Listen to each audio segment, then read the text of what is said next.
শহরের গুরুত্বপূর্ণ এলাকাগুলিতে নো পার্কিং জোনে ছোট কিংবা বড় গাড়ি প্রশাসনের বিনা অনুমতিতে পার্কিং করে দেওয়াটা এক নতুন ফ্যাশন হয়ে উঠেছে।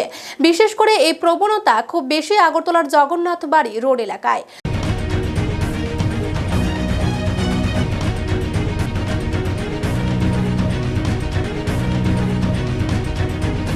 দূর দূরান্ত তো বটেই, ওই এলাকার বসবাসকারী যার যার নিজের বাড়ির গেটের রাস্তার পাশে গাড়ি পার্কিং করে রেখে দিচ্ছে।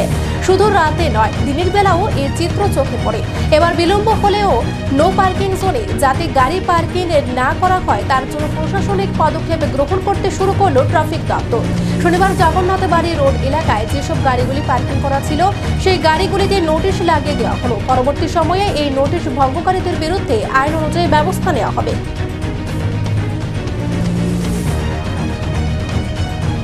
এটা অ্যাকচুয়ালি মূলত আমাদের শহরকে পরিষ্কার পরিচ্ছন্ন ট্রাফিক জ্যাম থেকে মুক্ত করার জন্য, এবং আমরা ইদানিং দেখা যাচ্ছে যে এই রুটটা যেহেতু জগন্নাথ বাড়ি এটা একটা ইম্পর্টেন্ট রুট, কিন্তু এটার মধ্যে বিভিন্নভাবে গাড়িগুলা রেখে দেয় যেটা নো পার্কিং জোন, এবং তারা এমনভাবে রেখে দেয় যেমন এটা জন্য পার্কিং জোন। তাই এর জন্য এই যাতে পরবর্তী সময়ে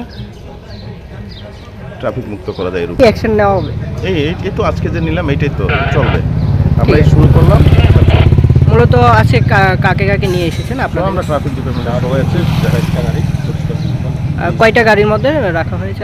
ধরুন নাই তো 15-20টা হবে, একজ্যাক্ট সংখ্যাটা তো আমি কাউন্ট করিনি, তো হয়েছে 15-20টা। Thank you sir.